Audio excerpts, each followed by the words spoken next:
Hello दर्शकवृन्द नमस्कार। नवौं NBA cup नजिकै गर्दा एउटा टिम फेरि एकपटक सबैको ध्यानको केन्द्र बनिरहेको छ।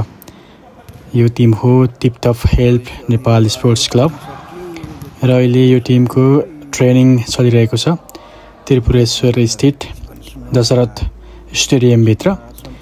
3 पाकिस्तानी खेलाडीहरू बलिया खेलाडीहरू रहेका छन् र नेपाली खेलाडीहरू पनि निकै बलिया रहेका छन्। अहिले अभ्यास चलिरहेको छ। यो टिमको उपाधि जित्ने लक्ष्य सहित मैदानमा उत्रिँदैछ हेल्प नेपाल स्पोर्ट्स क्लब। अनुभव, सन्तुलन र अन्तर्राष्ट्रिय स्तरको मिश्रण स्पष्ट लक्ष्य उपाधि जित्ने रहेको छ। दर्शक महानुभावहरू, हेल्प नेपालको कुरा गर्दा खालि नाम र खेलाडी मात्रै होइन, तयारीको स्तर पनि त्यत्तिकै उत्कृष्ट हुने गर्छ। यस पटक हेल्प नेपाल प्रतियोगिता अघि नै नियमित ट्रेनिङ गरिरहेको छ। 1-2 दिन भए पनि विदेशी र नेपाली खेलाडीहरूको समन्वयमा भलै यो टिम निरन्तर त्यही पाकिस्तानी खेलाडीहरूसँगै खेलिरहेको हुन्छ। यद्यपि ट्रेनिङ आवश्यक परेको खण्डमा ट्रेनिङ पनि गरिरहेको हुन्छ र अहिले यहाँहरू हेर्दै हुनुहुन्छ यो अभ्यास खबर हलभित्र फिटनेसमा केन्द्रित, सेटर र स्पाइकरको बीचको तालमेल, ब्लक र डिफेन्समा विशेष अभ्यास र स्पाइकहरूमा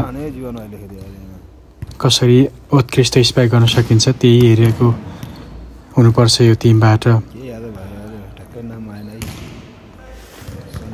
हेल्प नेपाल मैदानमा मात्रै होइन, मैदान बाहिर पनि उपाधिका लागि लडिरहेको नै हुन्छ। यो टिममा राष्ट्रिय तथा अन्तर्राष्ट्रिय ठुला प्रतियोगिता खेलेका खेलाडीहरू रहेका छन् र दबावमा पनि खेल आफ्नो पक्षमा पार्न सक्ने मानसिकता बोकेका खेलाडीहरू रहेका छन्। टिपटप हेल्प नेपालमा टिमको मेरुदण्ड भनेको 3 पाकिस्तानी खेलाडीहरू हुन्।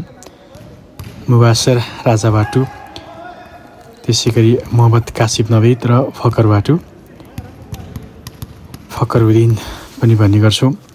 मुबासर पहिले पनि नेपालमा खेलिसकेका खेलाडी हुन्। उनलाई राम्रै अनुभव छ नेपाली प्लेयरहरूसँग कसरी खेल्नुपर्छ भन्ने। मोहम्मद कासिफ उनी पनि पहिले टिपटप हेल्प नेपालबाटै आएर खेलिसकेका छन्। उनले काबामा पनि टिपटप हेल्प नेपालबाट नेपालको प्रतिनिधित्व गरेर खेलिसकेका छन्। राम्रो क्षेत्र र हरेक खेलाडीहरूलाई पहिचान गर्न सक्ने खेलाडी रहेका छन्।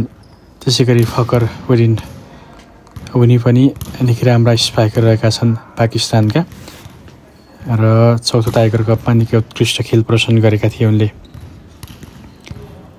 यो 3 प्लेयरहरू मुख्यतः मेरुदण्ड हो टिपटप हेल्प नेपाल स्पोर्ट्स क्लबको र त्यसबाहेक अन्य नेपाली खेलाडीहरू सँगसँगै साथ दिनेछन्। र यसपटक टिपटप हेल्प नेपालको लाइनअपमा चाहिँ कप्तानमा चिरन खड्कालाई नेतृत्व दिएको छ। सायद चिरन खड्काले सफल कप्तानको भूमिका निभाउनेछन्। मिडल ब्लकर, त्यसै गरी अन्य खेलाडीहरू चाहिँ सुभाष कुवर, सन्तोष राई, चन्द्रबहादुर राणा, विष्णु छेत्री, दीपक थापा, मनिष मानन्दर, प्रदीप कुमार चौधरी र जीवन सुनार। धेरैजना खेलाडीहरू अघिल्ला पटक पनि टिपटप हेल्प नेपालबाट खेलिसकेका खेलाडीहरू नै रहेका छन्। यी खेलाडीहरू कोही अनुभवले बलिया रहेका छन्, कोही ऊर्जाले भरिएका छन् र कोही डिफेन्स र रिसिप्सनमा मजबुत। सबै कम्बिनेसन राम्रो छ र यसमा चाहिँ लिबेरो दीपक थापा, त्यसै गरी सन्तोष राई। पछिल्लो समय चाहिँ दीपक थापाको अनुपस्थितिमा सन्तोष राई समावेश भएका थिए टिममा र उनी आइसकेपछि एनबिए कपमा च्याम्पियन पनि बनेको थियो हेल्प नेपाल स्पोर्ट्स क्लब। त्यसपछि काबामा पनि सन्तोष राईलाई लिबेरोको मुख्य भूमिका दिएको थियो र राम्रो रिसेप्सन र डिफेन्स राम्रो रहेको छ। उनको प्रशंसा गर्न योग्य। सरस्वती हेर्दा एकदमै राम्रो टिम लाइनअप बनिरहेको छ यो हेल्प नेपाल स्पोर्ट्स क्लबको।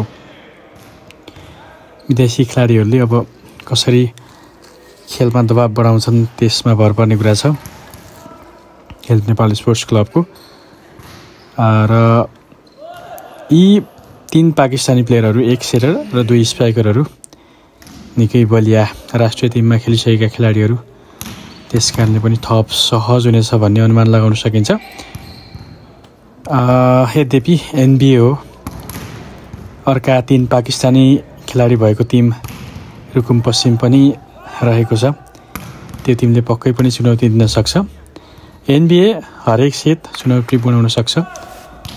हामीले राम्रो खेल्न सकेनौँ भने नतिजा गुम्न पनि सक्छ। त्यस कारणले सोचेर खेल्नुपर्ने हुन्छ। हेल्प नेपाल स्पोर्ट्स क्लब सरसर्ती 12 सहभागी टिमहरूमध्ये उपाधि दावेदार मानिएको team Help Nepal Sports Club. सामाजिक सञ्जालमा यसो हेर्छौँ भने पनि यो रहेको छ र अहिले ट्रेनिङ चलिरहेको छ खेलाडीहरूको बिचमा दशरथ स्टेडियमभित्र। यहाँहरूले हेर्दै हुनुहुन्छ। भिडियो मन पऱ्यो भने लाइक सेयर गर्नुहोला र च्यानलमा नयाँ हुनुहुन्छ भने सब्सक्राइब पनि गर्न सक्नुहुनेछ। हामीले यो भिडियो रेकर्ड गरिरहेका छौँ। अहिले ट्रेनिङ भइरहेको छ।